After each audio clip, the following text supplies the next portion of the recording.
जय हिंद दोस्तों। यूपीएसआई यानी यूपी दरोगा भर्ती के लिए पदों का विज्ञापन आ चुका है और इसका ऑनलाइन आवेदन 12 अगस्त से स्टार्ट हो गया है।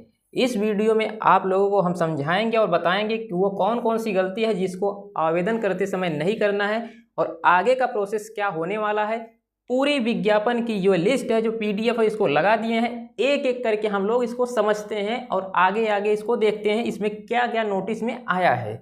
चलिए देखते हैं। जैसे देखिए यह विज्ञापन संख्या इसमें दिया गया है और ये सीधी भर्ती है 2025 का।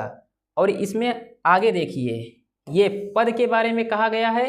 इसमें आपको मिलेगा जैसे जनरल के लिए देखिए इसमें 1705 पद के लिए कहा गया है और वहीं ईडब्ल्यूएस के लिए 422 है और ओबीसी के लिए देख लीजिए यहाँ पे ये 1143 पद है, 890 है। अनुसूचित जाति अनुसूचित जनजाति के लिए 82 है। तो कुल मिलाकर के ये हो जाता है 4242। वहीं इसके बाद प्लाटून कमांडर पीएससी के लिए भी इसमें साथ में जोड़ा गया है, उसकी भी लिस्ट देख लीजिए आप लोग। तो ये उसकी लिस्ट है। आगे आगे हम आपको दिखाते चलते हैं, समझाते चलते हैं। देखिए प्लाटून के लिए इसमें देखिए जनरल के लिए 56 है, ईडब्ल्यूएस के लिए 13 है, अन्य पिछड़ा ओबीसी के लिए 36 है, वहीं अनुसूचित जाति जनजाति के लिए ये इतना है। ये 2 सीट है और ये 28 सीट है। तो कुल मिलाकर के पीएससी जो कमांडर है जो प्लाटून में है तो उसका 135 पद हो जाता है। अब इसके बाद आगे समझिए आप लोग इसमें आपके क्या काम की है। तो ये तो हो जाता है पद के बारे में। और हाँ, ये आवेदन के बारे में इसको आप समझ लीजिए। यहाँ पर ये देखिए ऑनलाइन आवेदन करने का जो समय दिया गया है, ऑनलाइन आवेदन करने की जो तिथि है, ये तिथि हो जाती है 12/8/2025 से 11/9/2025 तक, यानी 11 सितंबर तक आपको समय दिया गया है। और इसमें शुल्क जमा करने की अंतिम तिथि 11 सितंबर तक है और इसमें समायोजन की जो तिथि है शुल्क जमा करने के उपरांत ये है 13 तक। तो इसके बाद है अभ्यर्थियों को आवेदन करने से पूर्व ओटीआर आपको जरूर कर लेना है। ओटीआर इसमें मस्ट इस बार किया गया है, यानी 1 टाइम रजिस्ट्रेशन आपको कर लेना है। इसके बाद आपका जो इसमें देखिए इस विज्ञप्ति में कुछ दिया गया है, इसको भी देख लेते हैं। तो ये अपने काम की ज़्यादा कुछ नहीं है। हाँ, इसमें ये कहा गया है कि इसमें जो इस बार भी ओएमआर बेस्ड एग्जाम होगा, एक एग्जाम होगा, सिंगल एग्जाम होगा जो कि ऑफलाइन मोड में होगा, ये आपको पहले से समझ लेना है। और इसमें शुल्क के लिए कहा गया है कि देखिए ये सामान्य ईडब्ल्यूएस ओबीसी के लिए 500 रुपये रखा गया है, अनुसूचित जाति जनजाति के लिए 100 रुपये कम रखा गया है, 400 रुपये रखा गया है। और राष्ट्रीयता क्या होनी चाहिए, भारत के नागरिक हों, ये तो सभी होते ही हैं जो भारत में इस तरह से भाई बहन तैयारी कर रहे हैं। इसके बाद इसमें क्या काम का कहा गया है इसको भी देख लेते हैं। इसमें ये कहा गया है जो आपकी एलिजिबिलिटी होनी चाहिए, जो शैक्षणिक योग्यता, ये स्नातक की डिग्री होनी चाहिए और 21 साल उम्र होनी चाहिए आपकी। तो 2 चीज़ें आपको मस्ट होनी चाहिए, यानी कि एक तो आपके पास ग्रेजुएशन होना चाहिए, बीए बीएससी बीकॉम जो आप किए हैं, और एक तो आपके पास 21 साल की एज होनी चाहिए। और इसमें देखिए इस बार 3 साल का छूट दिया गया है। तो जैसे जनरल वालों को ईडब्ल्यूएस के लिए 28 + 3 31 साल के लिए रखा गया है और वहीं ओबीसी वगैरह के लिए उसी में आगे बढ़ाया गया है। तो देखिए अब इसमें छूट की बात भी की गई है, इसको हम लोग देख लेते हैं।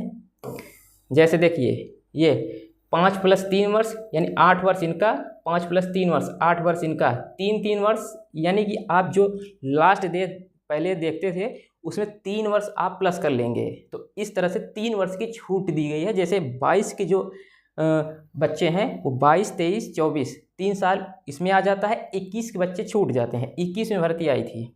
अब आगे देखिए यहाँ पर आगे इसमें देख लीजिए,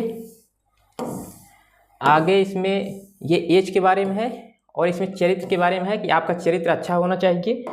और भर्ती के लिए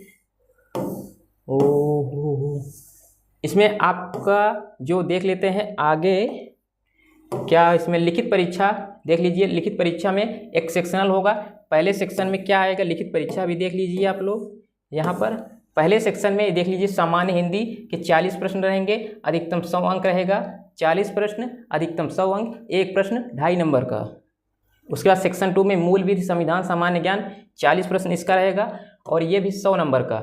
सेक्शन 3 में संख्यात्मक एवं मानसिक जो योग्यता का परीक्षा है ये भी 40 क्वेश्चन रहेगा, 100 अंक का। इसके बाद सेक्शन 4 मानसिक अभिरुचि जो रीजनिंग के होते हैं ये होगा जनरल जो सोचने का जो तर्क शक्ति करने की जो क्षमता होती है, ये 40 क्वेश्चन रहेगा 100 नंबर। तो कुल मिलाकर के 400 नंबर का पेपर होता है। 300 नंबर का जो कांस्टेबल का होता है, 400 नंबर का पेपर होता है। और कुल मिलाकर के आप इसमें देखिए काउंट कर लीजिए 160 क्वेश्चन होते हैं। ये इतना हो जाता है। अब इसके बाद आगे बढ़ते हैं, हम लोग देखते हैं। देखिए OMR बेस्ड एग्ज़ाम होगा, ये तो आपको हम पहले ही बता दिए थे। OMR बेस्ड एग्ज़ाम इसमें होना है और इसके लिए आप UPPRB के वेबसाइट पर जा कर के आप आवेदन कर सकते हैं।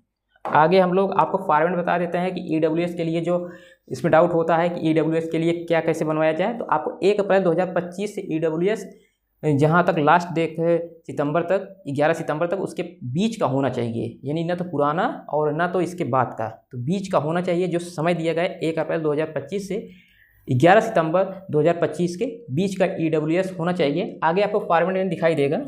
तो इस तरह से ये है। उसके बाद है इसमें देख लीजिए, ये पुरुषों के लिए जो है ये मेडिकल जो शारीरिक फिटनेस के बारे में कहा जाता है, तो ये हो जाता है 168 सेंटीमीटर की ऊंचाई होनी चाहिए। और अनुसूचित जाति जनजाति जो होते हैं उनके लिए 160 सेंटीमीटर। सीना इसमें हो जाता है 89 से 84 सेंटीमीटर। और इसके बाद न्यूनतम 5 सेंटीमीटर का फुलाव अनिवार्य है। तो ये हो जाता है। अब आगे देखिए, और इसमें है जो महिलाओं के इस बार कहा गया है, तो महिलाओं के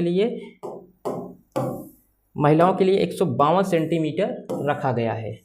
देख लीजिए 152 सेंटीमीटर महिलाओं के लिए रखा गया है। और अनुसूचित जनजाति की जो महिलाएं हैं उनके लिए 147 सेंटीमीटर रखा गया है। और इसमें फीमेल के लिए 152 सेंटीमीटर ऊंचाई रखी गई है। और इसमें आगे हम लोग देख लेते हैं यहाँ पर। तो इसके बाद फिर जो होगा जैसे सेम पुलिस कांस्टेबल में होता था, सेम उसी तरह से प्रोसेस होगा। सिर्फ 400 नंबर का आपको पेपर देना है। और इसमें आगे देख लीजिए, और छूट के बारे में 3 साल की छूट दी गई है। और इस तरह से ये हो जाता है। तो अभी फ़िलहाल OTR आपको कर लेना है। OTR के बारे में देखिए नोटिस दिया गया है। OTR आपको यहाँ पर देखिए डिजी लॉकर से वो जो फेचअप कर लेता है, तो डिजी लॉकर से सारे डॉक्यूमेंट को आपके ये स्कैन कर लेगा, खुद ही वो वेरीफाई कर लेता है। और एक OTR जब करेंगे तो आपका 1 टाइम रजिस्ट्रेशन हो जाता है UPPRB पर। तो इसके अलावा जब भी आप जो फॉर्म भरेंगे तो वो डेट ऑफ बर्थ और 10th की मार्कशीट सब शो करेगा। तो जैसे SSC वगैरह में होता है, सेम उसी तरह से इस पर OTR लगाया गया है। और अब आगे देख लेते हैं। आगे इसमें है,